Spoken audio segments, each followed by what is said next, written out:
Welcome to the new Sentinel, where broad curiosity meets deep intelligence analysis. Today, we examine Executive Order 14418, dated August 6, 2026. The title is Continuing to Protect the Meaning and Value of American Citizenship. Our focus is narrower exclusions from birthright citizenship, as described in the brief. This is an intelligence-style assessment, not legal advice or a court prediction. We will cover intent, exposure, most analysis, SWOT analysis, and likely implications. Bottom line first. The order appears designed to narrow, not abolish, birthright citizenship. Its target set is specific, security-sensitive, and administratively complex.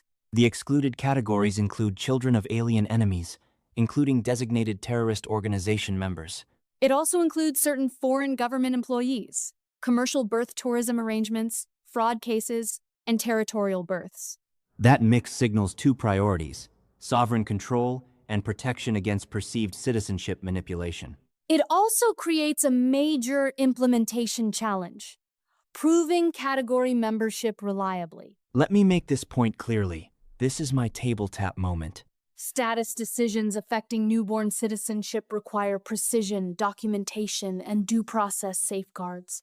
If implementation is careless, the policy creates uncertainty for families and institutions. If implementation is too slow, enforcement may become symbolic rather than operational. The first category is children of alien enemies.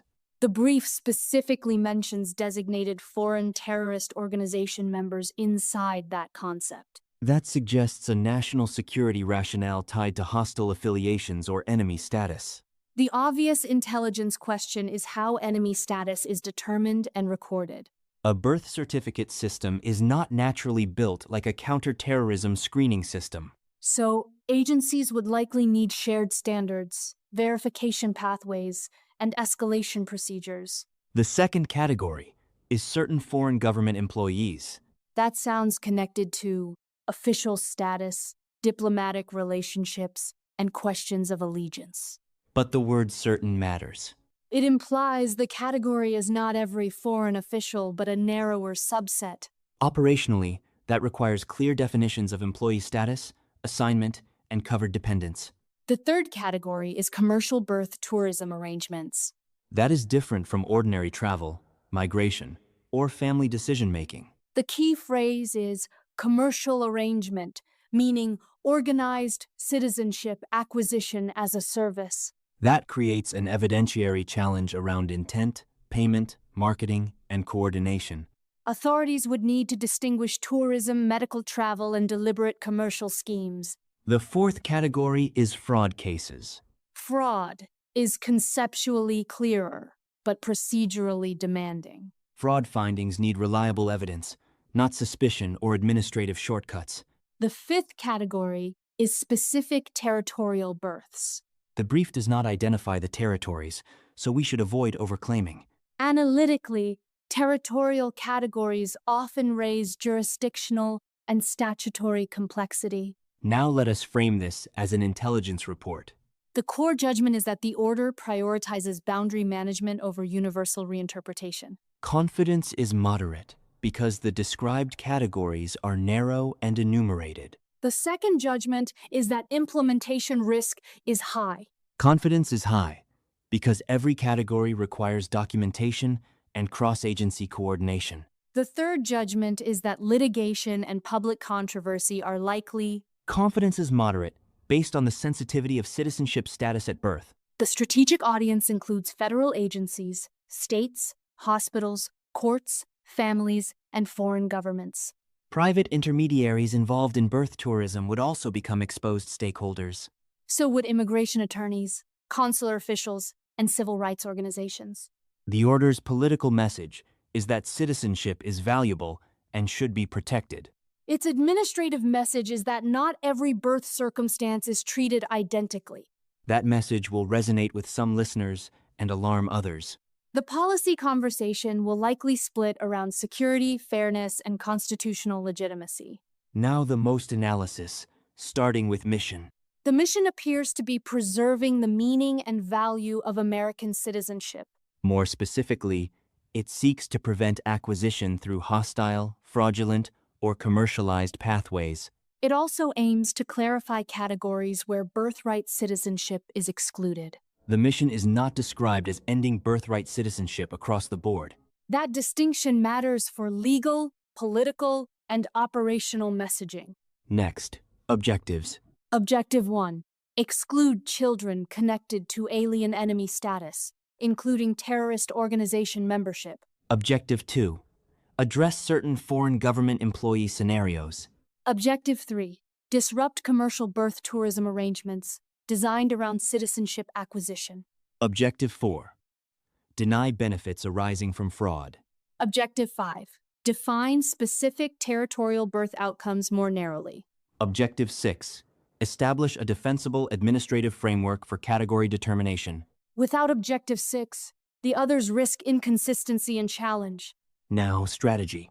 The strategy is selective exclusion through defined categories rather than universal restriction. That allows the policy to present itself as targeted, not sweeping. It also concentrates enforcement on perceived abuse, enemy affiliation, and exceptional legal status. The strategy depends on verification architecture. That means records, screening, agency coordination, and review mechanisms. It also depends on public communication that avoids confusion for ordinary families. If communication fails, rumors and fear will travel faster than guidance. Now, tactics. Tactic 1. Define covered alien enemy status in administrable terms. Tactic 2. Identify covered foreign government employee categories. Tactic 3. Create indicators for commercial birth tourism arrangements. Tactic 4. Require evidence-based fraud determinations. Tactic 5.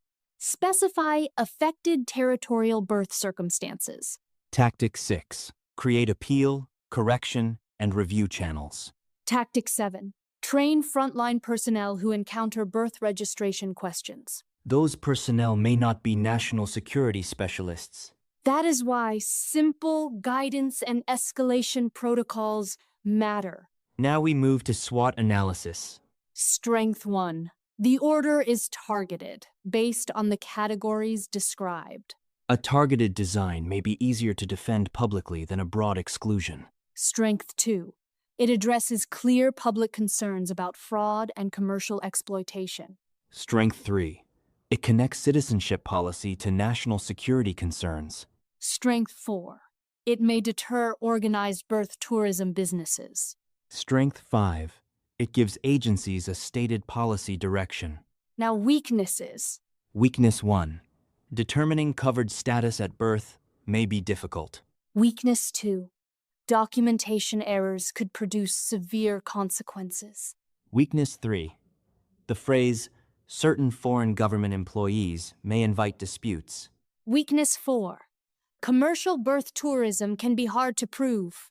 Weakness 5. Territorial birth rules can be technically complex and politically sensitive. Weakness 6. Public misunderstanding could exceed actual policy scope. Now, opportunities. Opportunity 1. Build clearer interagency processes for citizenship documentation. Opportunity 2. Improve fraud detection without targeting ordinary births. Opportunity 3.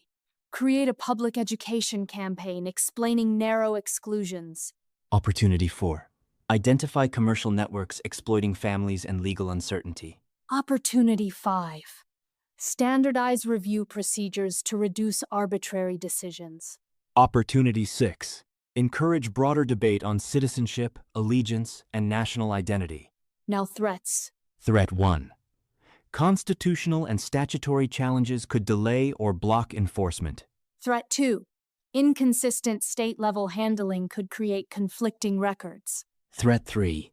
Foreign governments may object if their employees are affected. Threat 4. Extremist or hostile actors may exploit confusion for propaganda. Threat 5. Fraud accusations could be misapplied if standards are weak. Threat 6. Children could face documentation limbo during disputes. That last threat is operationally and morally significant. Citizenship is not a minor administrative label. It affects identity, mobility, benefits, legal status, and belonging. Any policy touching it must be implemented with unusual care. Let us assess stakeholder reactions. National security advocates may support categories involving alien enemies and terrorist organizations. Immigration restriction advocates may support birth tourism and fraud provisions. Civil liberties groups may question standards, process, and constitutional authority. Hospitals and vital records offices may seek very clear instructions. Families may worry about paperwork, eligibility, and future recognition. Foreign missions may focus on employee definitions and diplomatic treatment. Courts may become the venue where ambiguity is resolved. Now consider implementation pathways. A cautious pathway would phase guidance, training, and review before aggressive enforcement. A rapid pathway would emphasize immediate category screening. The rapid pathway carries higher error risk. The cautious pathway carries higher political frustration among supporters. That trade-off is central to the order's execution. The strongest implementation model would combine precision with accountability. It would define categories narrowly, document evidence, and allow timely correction. It would also separate suspicion from final determination. That separation is essential in fraud and birth tourism cases. Now let us discuss indicators to watch. First, watch for official guidance defining each category. Second, watch how alien enemy status is operationally identified. Third, watch whether commercial birth tourism indicators are published. Fourth, watch for litigation challenging the order's authority. Fifth, watch whether states receive uniform implementation instructions. Sixth, watch foreign government reactions to employee-related exclusions. Seventh, watch whether fraud findings require adjudication before citizenship denial. Eighth, watch how territorial birth categories are named and applied. Those indicators will reveal whether the order is symbolic, limited, or transformative. Now, a scenario matrix. Scenario 1.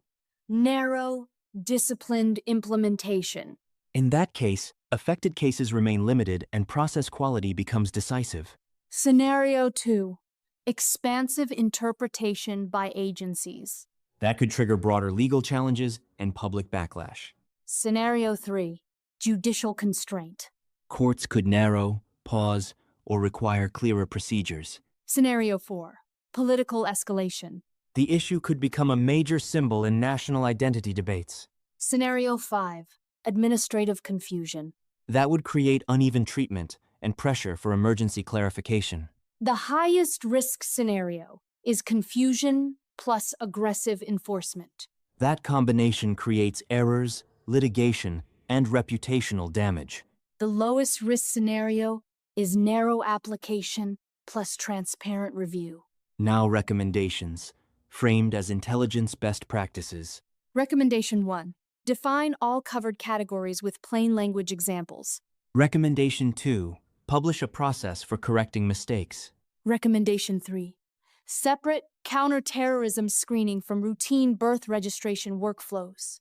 Recommendation 4. Require evidence thresholds for fraud and commercial arrangement findings. Recommendation 5.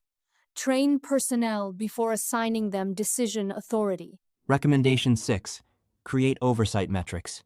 Metrics should track denials, reversals, appeals, processing time, and error rates. Recommendation 7. Communicate that ordinary cases are outside the listed exclusions. That may reduce panic and misinformation. Recommendation 8. Prepare diplomatic talking points for foreign government employee cases. Recommendation 9. Protect children from prolonged documentation limbo during disputes. Recommendation 10. Review the policy after early implementation data emerges. Now, what is the key takeaway for listeners?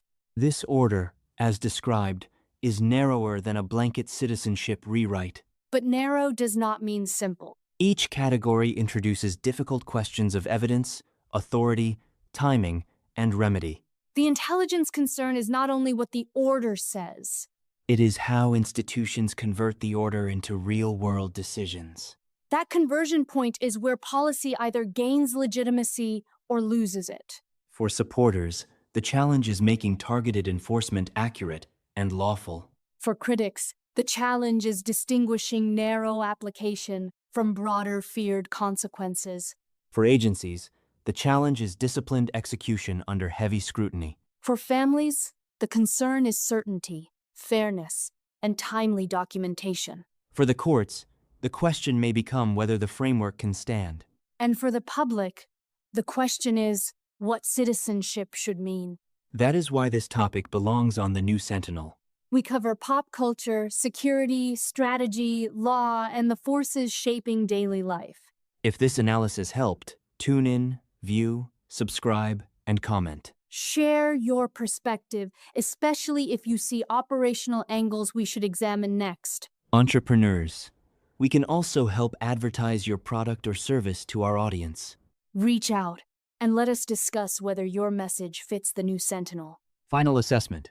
Executive Order 14418 is targeted but potentially consequential. Its success depends on definitions, evidence, restraint, and review. Its failure